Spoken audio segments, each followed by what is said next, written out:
da mesi noi come Italia Viva chiediamo di parlare di contenuti ben precisi, chiediamo soprattutto una collegialità e quindi prima di tutto un metodo di condivisione all'interno della maggioranza per scrivere al meglio il recovery.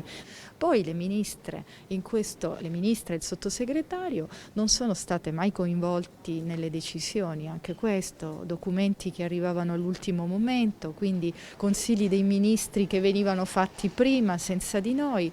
Quindi noi abbiamo detto non vogliamo il rimpasto, non vogliamo posti in più, addirittura facciamo dimettere le nostre, ma chiediamo invece senso di responsabilità. Il terrore lo hanno fatto sempre le dittature, non i governi democratici. Di Conte lo paragonate quasi a un dittatore. No, non lo paragoniamo a un dittatore, è un uomo che non viene dalla politica, sicuramente apparentemente sembra una persona molto disponibile, ma posso assicurare che le richieste di incontri sono state continue da parte nostra e invece lui ha voluto lavorare molto in solitudine o con i suoi più stretti collaboratori. C'è la possibilità di una ricucitura?